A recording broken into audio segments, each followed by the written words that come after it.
Gobernadores, representantes de organizaciones sociales en favor y en contra, y los gobernadores han dicho de cómo. Señor Gamboa, ¿escuchó usted al señor Guido?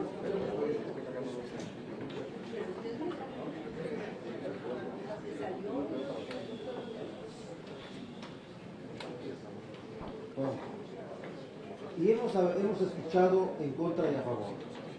Y los gobernantes reclaman una situación de asedio en contra de la seguridad pública. Y en sus funciones de gobierno,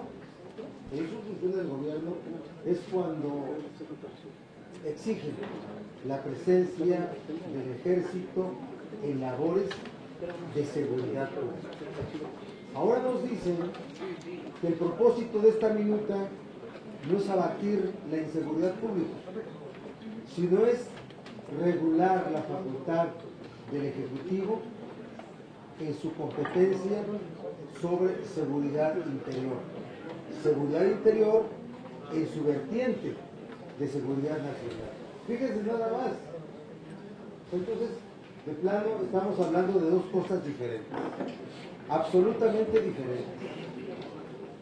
A ver, nadie va a convencer una parte, no, los que están en contra no van a convencer a los que están a favor y viceversa. Está claro que así es. Representamos visiones diferentes de país, representamos visiones diferentes de nuestro concepto constitucional.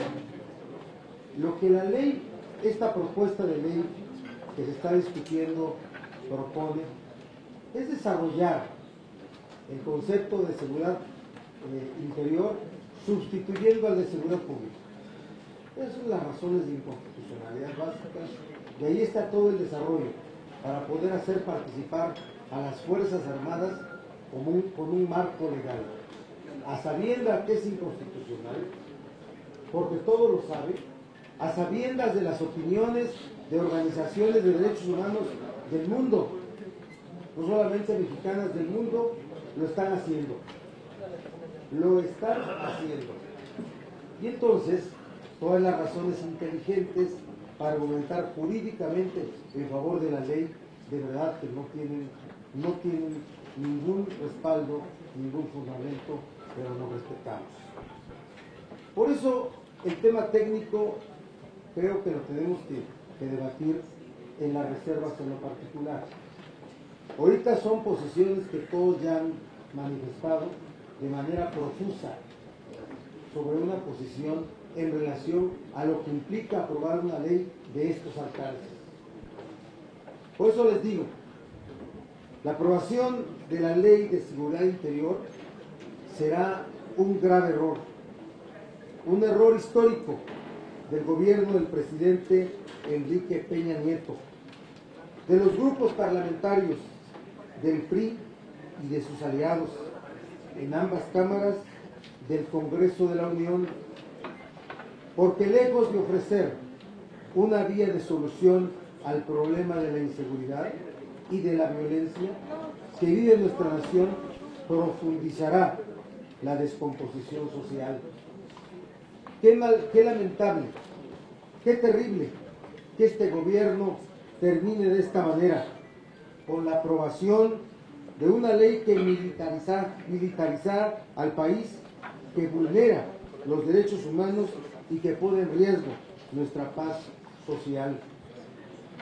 En múltiples ocasiones hemos expuesto las razones jurídicas y los motivos técnicos de nuestra oposición a esta ley, mismos que recuperan las observaciones de las Naciones Unidas, de la Comisión Nacional de los Derechos Humanos, de la inmensa mayoría de especialistas, de personalidades y grupos de la sociedad civil. Como nunca antes, muy diversas instituciones han alzado la voz en contra de la ley de seguridad interior, y como siempre ha ocurrido en este gobierno, se han ignorado las críticas, como siempre se ha aparentado apertura, fingiendo que se escuchan las voces discordantes, pero al final, como hoy va a ocurrir, se aprueba lo que se tenía previsto de antemano. Lo que ha ocurrido en esta ley fue grotesco. Al supuesto exhorto del presidente de la República para profundizar el diálogo con la sociedad, le siguió la simulación y 9 cambios totalmente insignificantes. El gobierno no ignora el enorme rechazo social a esta ley, pero simplemente no le importa. Sus intereses y sus prioridades nunca han sido a favor de la gente. Las Fuerzas Armadas no pueden, no deben asumir la función de seguridad pública, porque su involucramiento alteraría significativamente la naturaleza de las instituciones básicas del Estado. Transformar este orden jurídico equivale a cambiar el eje en torno al cual gira el poder político. Significaría modificar su cimiento en la legitimidad social para depositarlo en una valoración discrecional y subjetiva del orden y la disciplina. Este gobierno ha perdido la visión. En las filas del Gabinete Federal no quedan estadistas que adviertan esta situación. La institucionalidad de las Fuerzas Armadas. A ver, quien conduzca la sesión, le pido que a los asesores que acompañen, por favor. Sí, por supuesto que le solicitamos con mucho respeto, pero también con mucha claridad a todos los asistentes, A las asesoras, que ¿no? pongan atención de manera particular a los asesores. Gracias. Este gobierno ha perdido la visión. En las filas del Gabinete Federal no quedan estadistas que adviertan esta situación. La institucionalidad de las Fuerzas Armadas, la subordinación de los mandos militares a la autoridad civil han sido factores fundamentales, primero de la paz social y segundo de nuestra transición a la democracia. Basta volver la mirada hacia el sur de nuestro continente para traer a la memoria lo que ha pasado a las naciones cuando las Fuerzas Armadas intervienen en asuntos de orden interno, así como lo difícil y doloroso que ha sido restituir los regímenes democráticos en dichos pueblos hermanos. De ninguna manera es circunstancial que en nuestra Constitución se establezca que la seguridad pública corresponde a la autoridad civil. La verdad es que el gobierno federal y sus aliados están desesperados y sometidos, desesperados porque saben que perderán la presidencia de la República, sometidos porque el gobierno federal está al servicio de los intereses de la oligarquía y del gobierno de Estados Unidos.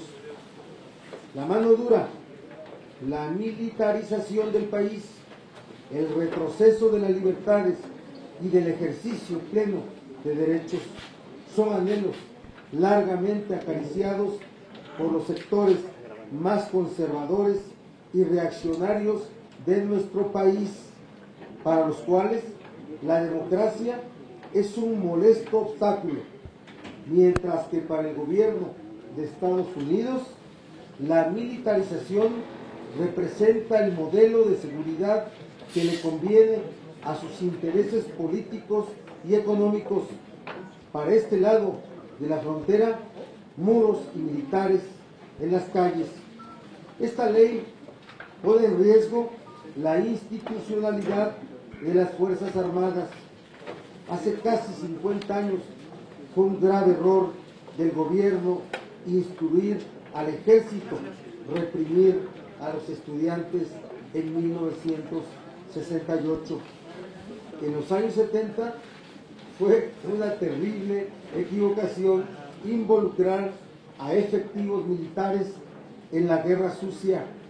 Hace 10 años, y a la luz de los resultados, fue un terrible equívoco poner sobre las espaldas de nuestro ejército la lucha en contra del narcotráfico.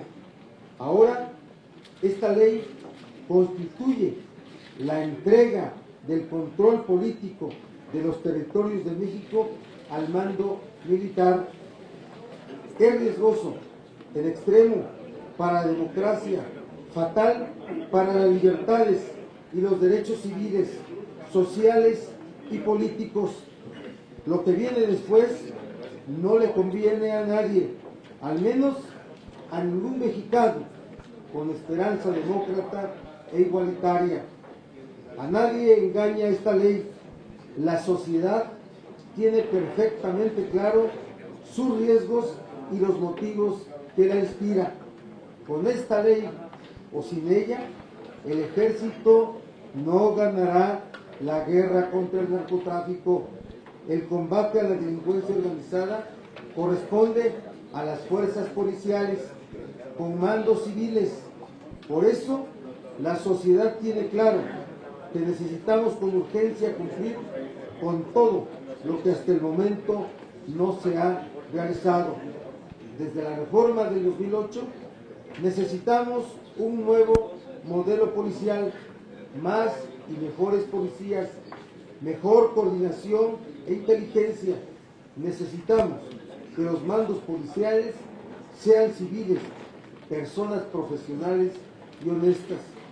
Lo que necesitamos es erradicar la corrupción en el combate a la delincuencia y terminar con la impunidad. Ese es el verdadero clamor de nuestra sociedad y no la mala utilización de nuestras Fuerzas Armadas. Gracias.